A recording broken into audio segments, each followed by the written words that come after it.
Team India ಆಟಗಾರ್ತಿ ಸ್ಮೃತಿ ಮಂಧಾನ ಮತ್ತು ಪಲಾಶ್ ಮುಚ್ಚಲ್ ಅವರ ವಿವಾಹವನ್ನ ಹಠಾತ್ತನೆ ಮುಂದೂಡಿದ್ರಿಂದ ಸಾಕಷ್ಟು ಚರ್ಚೆಗೆ ಗ್ರಾಸವಾಗಿದೆ. ಸ್ಮೃತಿ ತಂದೆಗೆ ಅನಾರೋಗ್ಯ ಅಂತ ಮದುವೆ ಮುಂದೂಡಲಾಗಿದೆಯಾ ಅಥವಾ ಬೇರೆ ಕಾರಣ ಇದೆಯಾ ಅಂತ ನಾವು ಹೇಳ್ತೀವಿ. ಅದಕ್ಕೂ ಮೊದಲು ಬಾಸ್ ಟಿವಿ ಕನ್ನಡ ಚಾನೆಲ್ನ ಸಬ್ಸ್ಕ್ರೈಬ್ ಮಾಡಿ. ನವೆಂಬರ್ 23 ಭಾನುವಾರ ಸ್ಮೃತಿ ಅವರ ತಂದೆಯ ಆರೋಗ್ಯ ಹದಗೆಟ್ಟಿತ್ತು. ಹೃದಯಾಘಾತದಿಂದಾಗಿ ಅವರನ್ನ ಆಸ್ಪತ್ರೆಗೆ ದಾಖಲಿಸಲಾಗಿದೆ ಎಂಬ ಸುದ್ದಿ ಹೊರಬಿತ್ತು. ನಂತರ ಸ್ಮೃತಿ ಅವರ ವಿವಾಹವನ್ನ ಮುಂದೂಡಿದ್ರು. ಮದುವೆಯ ಸಂಭ್ರಮದಲ್ಲಿರಬೇಕಾಗಿದ್ದ ಟೀಂ ಇಂಡಿಯಾ ಸ್ಟಾರ್ ಆಟಗಾರ್ತಿ ಸ್ಮೃತಿ ಮಂಧಾನ ಇದೀಗ ಅನಿರೀಕ್ಷಿತ ಪರಿಸ್ಥಿತಿಯನ್ನ ಎದುರಿಸುತ್ತಿದ್ದಾರೆ. ಅವರ ತಂದೆ ಶ್ರೀನಿವಾಸ್ ಆಸ್ಪತ್ರೆಗೆ ದಾಖಲಾದ ಬಳಿಕ ತಮ್ಮ ಮದುವೆಗೆ ಸಂಬಂಧಿಸಿದ ಆಚರಣೆಗಳ ಎಲ್ಲಾ ಇನ್ಸ್ಟಾಗ್ರಾಂ ಪೋಸ್ಟ್ಗಳನ್ನ ತೆಗೆದುಹಾಕಿದ್ದು ಇದೀಗ ವ್ಯಾಪಕ ಕುತೂಹಲ ಮನೆ ಮಾಡಿದೆ. ಅಲ್ಲದೆ ತಮ್ಮ ಭಾವಿ ಪತಿಯಾದ ಪಲಾಶ್ ಮುಚ್ಚಲ್ ಕೂಡ ಆರೋಗ್ಯ ಸಮಸ್ಯೆಗಳಿಂದಾಗಿ ಆಸ್ಪತ್ರೆಗೆ ದಾಖಲಾಗಿದ್ದು ಚಿಕಿತ್ಸೆ ಬಳಿಕ ಬಿಡುಗಡೆಯಾಗಿದ್ದಾರೆ.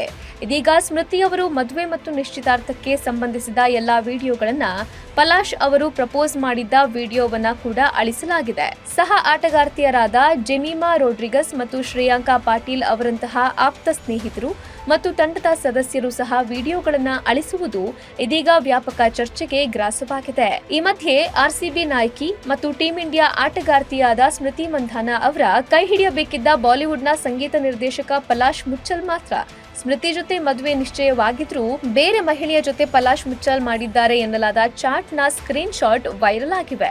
ಇದು ಈಗ ತೀವ್ರ ಚರ್ಚೆಗೆ ಗ್ರಾಸವಾಗಿದೆ. ಪಲಾಶ್ ಸ್ಮೃತಿ ಮಂಧಾನಾಗೆ ಮೋಸ ಮಾಡಿದ್ರ? ಈ ಸಂಗತಿ ತಿಳಿದ ಮೇಲೆ ಮದುವೆ ಮನೆಯಲ್ಲಿ ರಾದ್ಧಾಂತವಾಗಿರಬಹುದಾ? ಅಲ್ಲದೆ ಸ್ಮೃತಿ ಮಂಧಾನ ಮದುವೆ ಮುಂದೂಡಿದ ಬೆನ್ನಲ್ಲೇ ತಮ್ಮ ಮದುವೆಯ ಸಂಭ್ರಮಾಚರಣೆಯ ಫೋಟೋ ಮತ್ತು ವಿಡಿಯೋಗಳನ್ನ ಏಕಾಏಕಿ ಡಿಲೀಟ್ ಮಾಡಿರೋದು ಹಲವು ಅನುಮಾನಗಳಿಗೆ ಎಡೆ ಮಾಡಿಕೊಟ್ಟಿವೆ. ಸಾಮಾಜಿಕ ಜಾಲತಾಣದಲ್ಲಿ ವೈರಲ್ ಆಗಿರುವ ಸ್ಕ್ರೀನ್ ಶಾಟ್ನಲ್ಲಿ ಮೇರಿ ಡಿಕೋಸ್ಟಾ ಅವರನ್ನ ಪಲಾಶ್ ಈಜಾಡಲು ಬರುವಂತೆ ಮೆಸೇಜ್ ಮಾಡಿದ್ದಾರೆ. ಅಷ್ಟೇ ಅಲ್ಲ, ಸ್ಪಾಗೆ ಜೊತೆಯಲ್ಲಿ ಹೋಗೋಣ ಎಂದು ಹೇಳಿರುವ ಪಲಾಶ್ ಬೆಳಗ್ಗೆ 5ಕ್ಕೆ ಮೇರಿ ಡಿಕೋಸ್ಟಾ ಅವರನ್ನ ವರ್ಸೋವಾ ಬೀಚ್ಗೆ ಕರೆದಿದ್ದಾನೆ. ಅಷ್ಟೇ ಅಲ್ಲದೆ ಮೇರಿ ಜೊತೆ ಫ್ಲರ್ಟ್ ಮಾಡುವ ರೀತಿ ಮೆಸೇಜ್ ಮಾಡಿದ್ದಾನೆ ಎಂಬ ಮೆಸೇಜ್ ಸ್ಕ್ರೀನ್ ಶಾಟ್ ವೈರಲ್ ಆಗಿವೆ. ಇದರ ಬಗ್ಗೆ ಸ್ಮೃತಿ ಆಗಲಿ ಪಲಾಶ್ ಆಗಲಿ ಯಾವುದೇ ಪ್ರತಿಕ್ರಿಯೆ ನೀಡಿಲ್ಲ. Bureau report, boss TV Kannada. Latest ಹಾಗೂ ಇಂಟ್ರೆಸ್ಟಿಂಗ್ ಸುದ್ದಿಗಳಿಗಾಗಿ ಬಾಸ್ ಟಿವಿ ಕನ್ನಡ ಚಾನೆಲ್ನ ಸಬ್ಸ್ಕ್ರೈಬ್ ಮಾಡಿ. ಹಾಗೆಯೇ ಬೆಲ್ ಐಕಾನ್ ಪ್ರೆಸ್ ಮಾಡಿ. ಇದರ ಜೊತೆಗೆ ಫೇಸ್ಬುಕ್, ಇನ್ಸ್ಟಾಗ್ರಾಮ್, ಎಕ್ಸ್ ನಲ್ಲೂ ಮಿಸ್ ಮಾಡದೆ ಫಾಲೋ ಮಾಡಿ.